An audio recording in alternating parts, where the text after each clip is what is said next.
Our channel engineer B. इस video lecture में हम देखेंगे डायमेंशनैलिटी रिडक्शन टेक्निक्स। लेकिन इन टेक्निक्स को पढ़ने से पहले I would like to request all of you कि गाइस, अगर आपको वीडियो पसंद आता है तो उसको लाइक करो, कमेंट करो, अपने फ्रेंड्स के साथ शेयर करो प्लेलिस्ट को, जिसको भी नीड है, क्योंकि व्यूज बहुत कम आ रहे हैं, रीच बहुत कम आ रही है पूरी प्लेलिस्ट पे।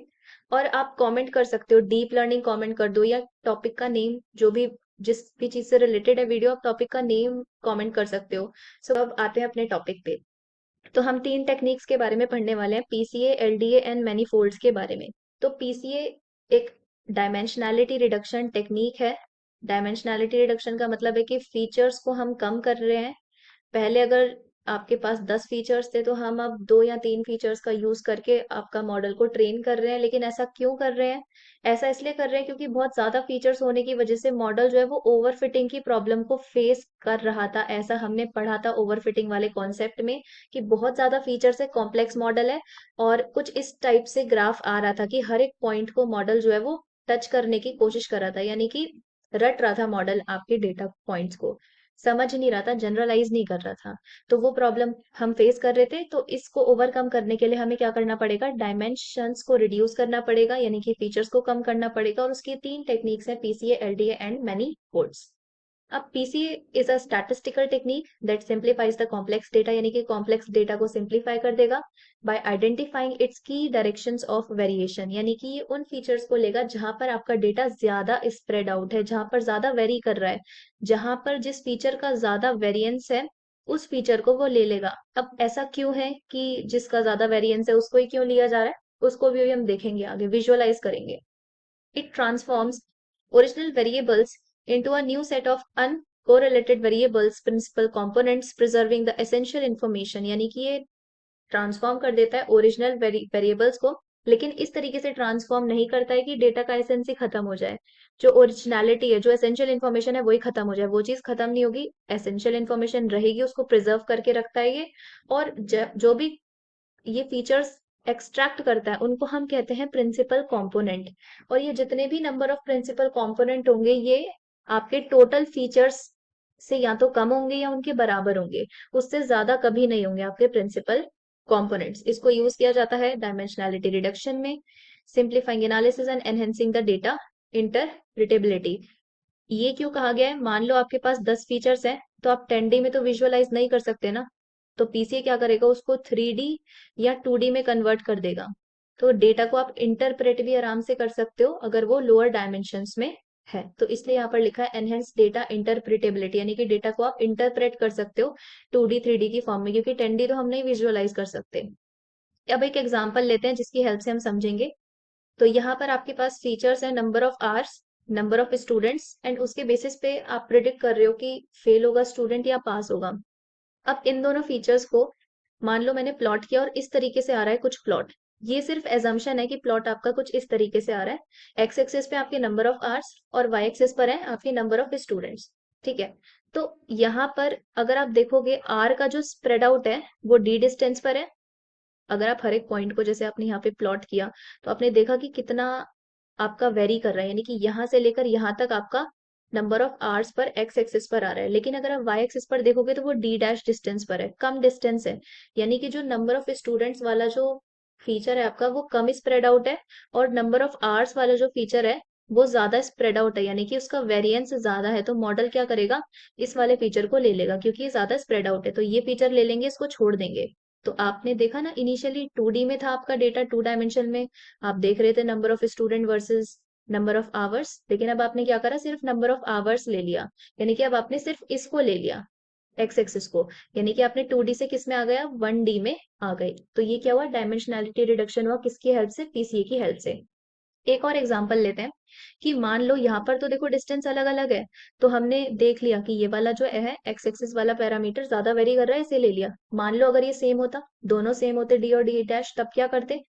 तो यही एग्जांपल है आपका सेकंड, कि नंबर ऑफ आवर्स है, प्रीवियस ईयर रिजल्ट है, और फेल या पास आपको ये प्रिडिक्ट करना है, और ये दोनों आपके पैरामीटर हैं। तो येलो वाला देखना आप, जो मैंने एक्स और वाई प्लॉट किया है, और आपका डेटा कुछ येलो से ही मैंने दिखा रखा है कि किस तरीके से स्प्रेड आउट है। तो अगर आप एक्स एक्सिस पर देखो, हर एक पॉइंट को अगर आप प्लॉट करोगे तो यहाँ से लेकर यहाँ तक डी डिस्टेंस पर वेरी कर रहा है, और अगर आप वाई एक्सिस पर भी देखोगे ना, यहाँ से अगर आप देखो इस तरीके से हर एक पॉइंट को अगर प्लॉट करते चले जाओगे तो कुछ यहाँ तक आ रहा है। तो डी डैश डिस्टेंस तक स्प्रेड आउट है वाई एक्सिस पर भी। तो अगर आप देखो डी डिस्टेंस और डी डैश डिस्टेंस, ये काफी कंपेरेबल है, काफी सिमिलर है। अब आप नहीं बता पा रहे हो कि कौन सा जो पैरामीटर है ज्यादा स्प्रेड आउट है, कहाँ ज्यादा स्प्रेड आउट कर रहा है, किसको लेना है, अब ये नहीं बता पा रहे हो आप। तो अब पीसीए क्या करेगा, अपनी नई एक्सिस ड्रॉ करेगा जो मैंने ग्रीन से ड्रॉ करी हुई है, X dash and Y dash, और इस पे चेक करेगा कि कौन सा ज्यादा स्प्रेड आउट है और कौन सा कम स्प्रेड आउट है। इसी को हम बोलते हैं प्रिंसिपल कंपोनेंट 1, एंड इसको बोल देंगे हम प्रिंसिपल कंपोनेंट 2। यानी कि उसने पीसीए ने अपनी एक नई कोऑर्डिनेट एक्सिस बना ली और इस एक्सिस पर वो चेक करेगा कि किसका वेरिएंस ज्यादा है, किस फीचर का, किस प्रिंसिपल कंपोनेंट का वेरिएंस ज्यादा है, वो चेक करेगा। अब चेक करते हैं। तो मैंने थोड़ा सा यहाँ पर रब कर दिया, अब आपको क्लियरली दिख रहा होगा X dash and Y dash, ये आपकी न्यू एक्सिस है। और यहाँ पर अगर आप देखो प्लॉट करके, तो आप देखोगे कि वाई एक्सिस पर जो डिस्टेंस है वो डी है, और एक्स एक्सिस पर जो स्प्रेड आउट है वो डी डैश है।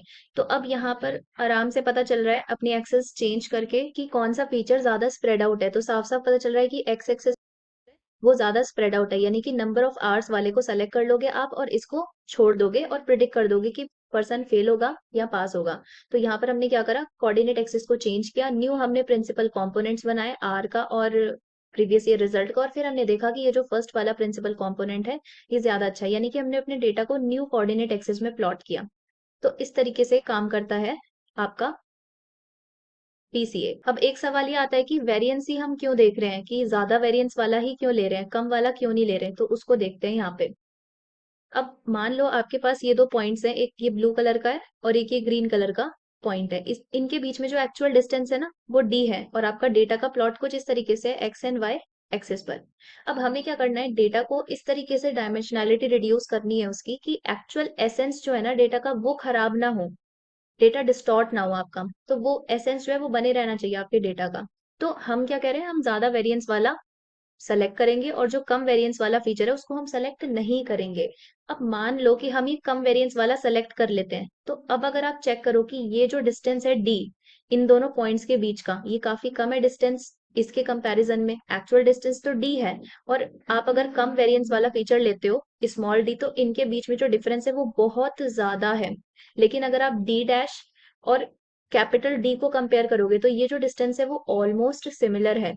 इसलिए कि आपका जो डेटा है उसकी एक्चुअल एसेंस बनी रहे, इसलिए ही हम जो वेरिएंस ज्यादा है जहां उस फीचर को हम सेलेक्ट कर रहे हैं, जिससे कि अब जैसे एक्चुअल डिस्टेंस है वो बना रहा ना, यहाँ वाले इस वाले केस में क्योंकि इसका वेरिएंस ज्यादा था, जो फीचर ज्यादा स्प्रेड आउट था हमने वो सेलेक्ट किया, तो जो डिस्टेंस था वो मेंटेन रहा, एसेंस खराब नहीं हुआ ना डेटा का। तो इसी यही रीजन है कि हम जो ज्यादा वेरी कर रहा है आपका फीचर उसको लेते हैं, और जो कम वेरी कर रहा है उसको हम नहीं लेते, जिससे एक्चुअल एसेंस जो है आपका डेटा डेटा का वो बना रहता है। आई होप गाइज आपको समझ में आया होगा, और कमेंट करना मत भूलना। नेक्स्ट है पीसीए के advantages, removes correlated features. PCA efficiently identifies and removes correlated features in the large data set, preventing performance degrading and easing visualization. It ensures that principal components are independent, eliminating manual correlation checks in extensive feature set. Correlated मतलब जब दो features आपस में relate कर रहे हो, जैसे कि इस तरीके से लिखा हो, आपके पास हो नंबर ऑफ आवर्स और ग्रेड्स। तो अगर ये आपका x है और ये y है, यानी कि अगर x बढ़ता है तो y भी बढ़ेगा। आप जितने घंटे पढ़ोगे उतना ही ज्यादा आपका ग्रेड आएगा। हाँ, सबके लिए ट्रू नहीं है, बट हाँ ऐसा माना जाता है, ज्यादा पढ़ोगे तो ज्यादा आपके मार्क्स आएंगे। तो ये दो फीचर्स आपस में कोरिलेटेड है, तो ये क्या करता है, कोरिलेटेड फीचर्स को हटा देता है और प्रिंसिपल कंपोनेंट क्रिएट कर देता है, जैसे कि हमने अभी ऊपर देखा। यानी कि फीचर्स को कम कर देता है, डायमेंशनैलिटी को कम कर देता है और प्रिंसिपल कंपोनेंट्स बना देता है, इंपॉर्टेंट जो आपके फीचर्स होते हैं उनको ले लेता है। नेक्स्ट है आपका इम्प्रूव एल्गोरिदम। तो अगर आपके फीचर्स बहुत ज्यादा होंगे तो एल्गोरिदम अच्छे से काम नहीं कर पाएगी, और नंबर ऑफ फीचर्स अगर आपके कम होंगे, डायमेंशनैलिटी कम होगी, तो आपकी एल्गोरिदम अच्छे से काम करेगी। तो ये चीज है कि इम्प्रूव करता है एल्गोरिदम की परफॉर्मेंस भी, अगर आपके नंबर ऑफ फीचर्स कम है और सिर्फ आपके जो इंपॉर्टेंट फीचर्स है वही है। रिड्यूसेस ओवरफिटिंग, तो ओवरफिटिंग की प्रॉब्लम भी कम होती है अगर आप फीचर्स को कम कर देते हो, तो कॉम्प्लेक्सिटी कम हो जाती है और मॉडल की ओवरफिटिंग होने की टेंडेंसी भी कम हो जाती है।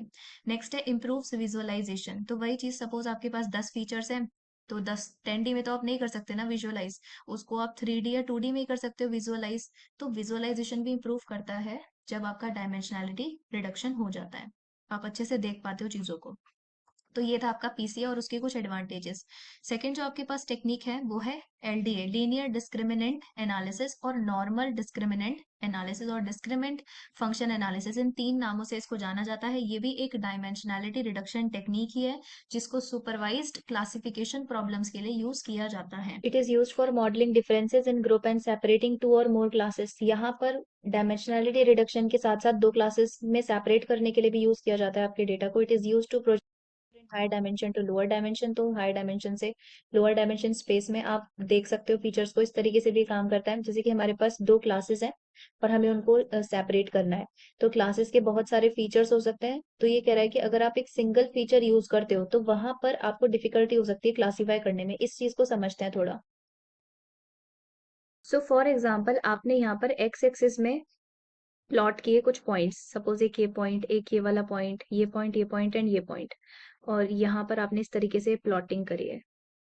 अब ये दोनों पॉइंट्स काफी क्लोज हैं, तो यहाँ पर क्या हो रही है, ओवरलैपिंग हो रही है। तो इसका मतलब ये है कि अगर आपने सिंगल डायमेंशन को यूज किया, यानी कि सिंगल फीचर को यूज किया है, तो वहां पर ओवरलैपिंग की प्रॉब्लम हो सकती है। लेकिन अगर आप 2 डायमेंशन में इसी चीज को रिप्रेजेंट करते हो, जैसे कि एक्स और वाई दोनों कोऑर्डिनेट्स को यूज करते हो, फॉर एग्जाम्पल 2,3, तो 2,3 एक्स एक्सिस पे 2 एंड वाई एक्सिस पे 3, सपोज कहीं यहाँ पर लाई कर रहा है। नेक्स्ट सपोज 5,4, सो एक्स एक्सिस पे 5 और वाई एक्सिस का 4 कुछ यहाँ पर लाई करेगा। तो यहाँ पर क्या है कि पॉइंट्स ओवरलैप करें, उसका जो प्रोबेबिलिटी है वो बहुत कम है, चांसेस कम है। तो इसलिए एलडीए में जब आप क्लासेस को सेपरेट कर रहे हो तो वहां पर आप सिंगल फीचर से अगर कर रहे हो तो वहां पर प्रॉब्लम आ सकती है। लेकिन अगर आप मल्टीपल फीचर्स लेके करोगे, जैसे यहाँ पर मैंने एक्स और वाई दोनों डायमेंशन का यूज करके प्लॉट किया, तो वहां पर ओवरलैपिंग जैसी प्रॉब्लम नहीं आएगी। नेक्स्ट है आपके पास pros and cons of LDA. तो इसके बेनिफिट्स है सिंपल प्रोटोटाइप क्लासीफायर, यानी कि यहाँ पर जो क्लासिफिकेशन के लिए हम यूज कर रहे हैं मेथड वो काफी सिंपल है। Distance to the class mean, ये मेथड यूज किया जाता है और काफी सिंपल है ये। डिसीजन बाउंड्री यहाँ पर लीनियर है। इसका मतलब ये है कि दो क्लासेस, सपोज एक मैंने स्टार से रिप्रेजेंट किए क्लास, और एक क्लास मैंने सर्कल से रिप्रेजेंट किए, और बहुत सारे इसके यहाँ पर पॉइंट्स हैं 2 डायमेंशन प्लेन में, तो इसको लीनियरली सेपरेट किया जा रहा है इन दोनों क्लासेस का। तो यही मतलब है कि इसकी जो डिसीजन बाउंड्री है वो लीनियर है। फिर है डायमेंशन रिडक्शन। तो डायमेंशनैलिटी रिडक्शन में तो ये यूज ही होता है मेथड। और इसके शॉर्टकमिंग्स क्या है, linear decision boundary may not adequately separate the two classes. ऐसा हो सकता है कि आपके जो पॉइंट्स है वो कुछ मिक्स इस तरीके से हो, क्लासेस के जो पॉइंट्स हैं जिनको आप लीनियरली सेपरेट नहीं कर सकते। यहाँ पर अगर आप एक लाइन से सेपरेट करने जाओगे तो वहां पर आप नहीं कर सकते। तो ऐसा पॉसिबल है कि लीनियर डिसीजन बाउंड्री ना एग्जिस्ट करे हर एक डेटा सेट के लिए। High dimensional setting LDA uses too many parameter. अगर आप हाई डायमेंशन में जाओगे तो वहां पर एलडीए बहुत सारे पैरामीटर्स को यूज कर सकता है रिप्रेजेंट करने में डेटा को। And support for more complex prototype classification is desired. इसका मतलब ये है कि एलडीए जो है, अगर आपके पास कोई भी कॉम्प्लेक्स रिलेशनशिप आ जाता है डेटा के बीच में, तो उसको क्लासिफाई नहीं कर पाएगा, उसको उस पे काम नहीं कर पाएगा। सिंपल चीजों पर तो ये काम कर लेगा, लेकिन जो सपोर्ट है कॉम्प्लेक्स प्रोटोटाइप क्लासिफिकेशन के लिए वो नहीं है इसमें। तो ये इसके क्या है, डिसएडवांटेजेस है। अब नेक्स्ट आपके पास थर्ड मेथड आता है मैनीफोल्ड्स। तो PCA drawbacks and manifold learning. अब पीसीए इसको क्यों लाया गया, तो कुछ डिफरेंसेस थे, कुछ आपके पास ड्रॉबैक्स थे पीसीए में, जिसकी वजह से जिसको ओवरकम कर दिया मैनीफोल्ड ने, तो इसलिए इसका कॉन्सेप्ट लाया गया। अब देखते हैं क्या है। PCA struggles with weird and non linear shapes in the data. तो कभी कभी क्या होता है कि आपका जो डेटा है, जरूरी थोड़ी ना है कि उसमें लीनियर ही रिलेशनशिप हो सकता है कर्व्स हो।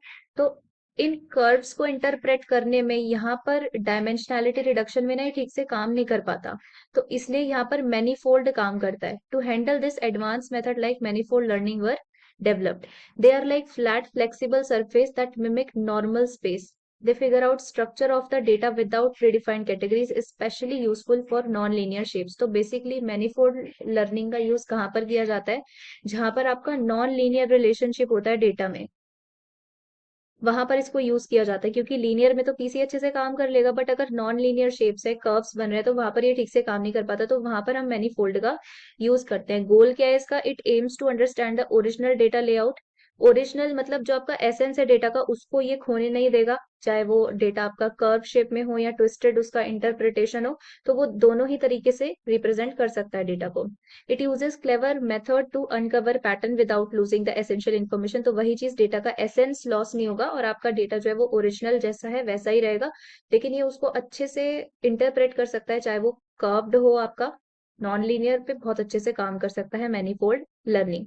और थर्ड वही लिखा है कि नॉन लीनियर स्ट्रक्चर पर ये काफी अच्छे से काम कर सकता है।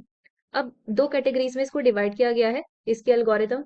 एक तो है ग्लोबल मेथड और सेकंड है आपके पास लोकल मेथड। ग्लोबल मेथड में आपका हाई डायमेंशन से लो डायमेंशन में मैपिंग इस तरीके से की जाती है, ग्लोबल प्रॉपर्टीज हैं डेटा में वो प्रिजर्व रहे। और इसमें जो एल्गोरिदम्स यूज की जाती है उनके नेम है मल्टी डायमेंशनल स्केलिंग एंड आइसोमैप। ये दोनों एल्गोरिदम्स का यूज किया जाता है। सेकंड है आपके पास लोकल मेथड्स, इसमें आपका higher to lower dimension mapping इस तरीके से की जाती है कि लोकल प्रॉपर्टीज प्रिजर्व्ड रहेंगी।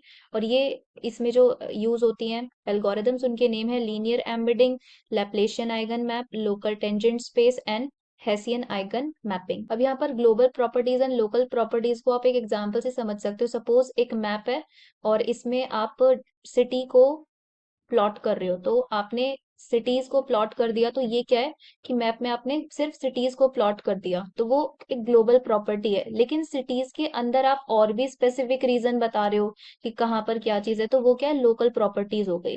तो इस तरीके से ये प्रिजर्व करता है ग्लोबल प्रॉपर्टीज और लोकल मेथड जो है ये प्रिजर्व करके रखता है लोकल प्रॉपर्टीज को। अब इसमें जो एल्गोरिदम यूज होती है उन्हें देखते हैं हम।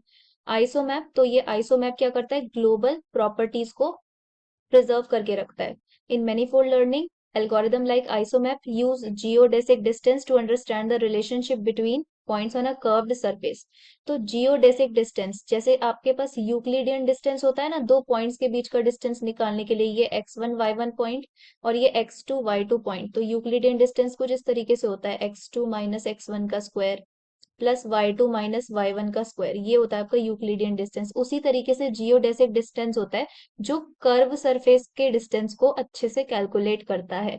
तो यहाँ पर क्या करता है, ये कर्व सरफेस के डिस्टेंस को, जियोडेसिक डिस्टेंस इसको यूज करके दो पॉइंट्स के बीच में फाइंड आउट करता है। फॉर एग्जाम्पल, आपको दो सिटीज के बीच का डिस्टेंस निकालना है और वो कुछ इस तरीके से जा रहा है, ठीक है, वो जो पाथ है वो कुछ इस तरीके से कर्व है, तो ये क्या करेगा, एक्चुअल डिस्टेंस बता देगा इस पूरे पाथ का। ये अगर आप लीनियरली जाते हो तो वो तो यूक्लिडियन हो गया, लेकिन एक्चुअल पाथ का जो डिस्टेंस है वो ये बता देगा आइसोमैप। नेक्स्ट है आपके पास लोकली लीनियर एम्बेडिंग। ये क्या करता है कि लोकल रिलेशनशिप्स को कंबाइन करके एक प्रॉपर कॉम्प्लेक्स स्ट्रक्चर को डिफाइन करता है। जैसे कि यहाँ पर लिखा है, LLE is a dimensionality reduction technique that uncovers the inherent structure of complex high dimensional data by examining local relationship। यानी कि लोकल रिलेशनशिप्स को कंबाइन कर करके आप एक कॉम्प्लेक्स रिलेशनशिप को रिप्रेजेंट कर रहे हो, तो ये होता है LLE में।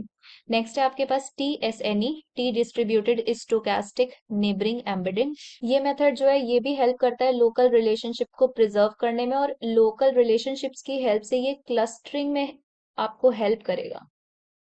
ठीक है, अलग अलग क्लस्टरिंग में, क्लस्टर्स बनाने में हेल्प करेगा। फॉर एग्जाम्पल, आपके पास बहुत सारे इमेजेस हैं एनिमल्स के, तो ये क्या करेगा, उनके फीचर्स के बेसिस पे और पैटर्न्स के बेसिस पे उनके क्या बना देगा, क्लस्टर बना देगा।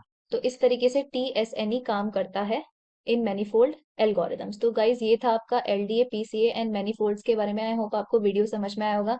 अगर वीडियो अच्छा लगा हो तो लाइक करना, अपने फ्रेंड्स के साथ शेयर करना और कमेंट करना मत भूलना, और चैनल को सब्सक्राइब कर लेना जिससे आपसे कोई भी इंपॉर्टेंट वीडियो मिस ना हो।